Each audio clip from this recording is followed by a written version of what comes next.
হরে কৃষ্ণ। শ্রীরঙ্গমে দুইটি হাতি রয়েছে, যারা হচ্ছে প্রশিক্ষণ প্রাপ্ত হাতি। তারা ভোরবেলা ভগবানের জাগরণের জন্য রঙ্গ রঙ্গ বলে ভগবানকে সম্বোধন করে থাকে।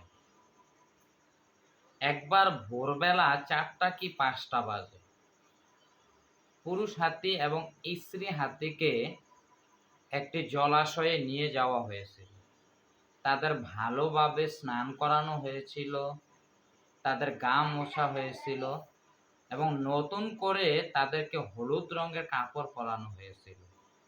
তাদের সমস্ত দেহে তিলক অঙ্কন করা হয়েছিল এবং তাদের গলায় সুন্দর সুন্দর ঘণ্টা ঝুলছিল। এইভাবে ভোরবেলা সেই দুই হাতি শ্রী রঙ্গনাথ ভগবানকে স্বাগত জানানোর জন্য মন্দিরের দিকে যাচ্ছিল।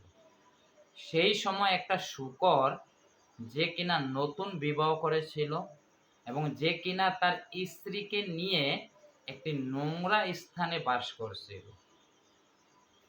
সেই সময় পুরুষ শূকরটি বের হয়ে এসেছিল, কারণ সে তার স্ত্রীর কাছে নিজেকে বীর পুরুষ প্রতিপন্ন করতে চেয়েছিল।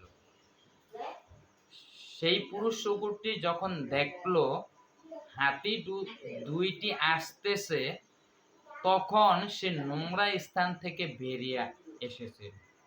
যখন সে নোংরা স্থান থেকে বের হয়ে এসেছিল, তখন তার শরীর থেকে মল মূত্র এবং নোংরা পদার্থ পড়তে লাগলো। মন্দিরের পুরুষ হাতিটি যখন তার কাছাকাছি আসলো, সেই সময় পুরুষ শূকরটি তার হাত মুষ্টিবদ্ধ করে সেই মন্দিরের হাতিটিকে যুদ্ধে আহ্বান জানালো। তৎক্ষণাৎ মন্দিরের হাতিটি বলল, না না না, আমি তোমার সাথে যুদ্ধ করতে প্রস্তুত নই। এই বলে সে পাশ কাটিয়ে চলে গেল। কিন্তু স্ত্রী হাতিটির অহংকারে সেটা লাগলো। সে বলল, তোমার এত বড় শরীর আর শূকরটির কত ছোট শরীর, তুমি যদি তাকে একটা লাঠি দাও, সে ফুটবলের মতো হয়ে যাবে। তুমি তাকে লাথি মেরে আবর্জনার গর্তে ফেলে দিতে পারতে। হ্যাঁ, তোমার কি নিজের উপর কোনো আত্মবিশ্বাস নেই? পুরুষ হাতি সেটা শুনে বলল, প্রিয় পত্নী, আমি তোমার কথাকে সম্মান জানাই, কিন্তু কোনো মন্তব্য করার আগে আমার কথা একবার শোনো। আমরা হচ্ছি মন্দিরের হাতি। একটু আগে মন্দিরের ভক্তরা আমাদেরকে স্নান করিয়ে তিলক ও বস্ত্রাদি পরিধান করিয়েছে।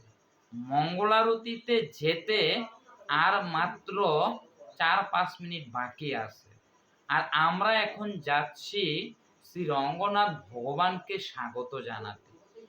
এই অবস্থায় আমি যদি সেই শূকরটির সাথে কলহ করি, তাহলে তার সব নোংরা পদার্থ আমার শরীরে লাগবে। সেই নোংরাগুলো যদি আমার শরীরে লাগে, আমি কি ভগবানের সেবা করার উপযুক্ত থাকবো? সেজন্য আমি ভাবলাম, অযথা ঝগড়া করে কি লাভ। তাই আমি তাকে পাশ কাটিয়ে চলে এসেছি।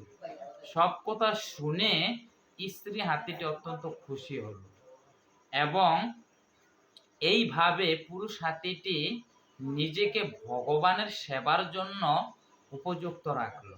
হরে কৃষ্ণ।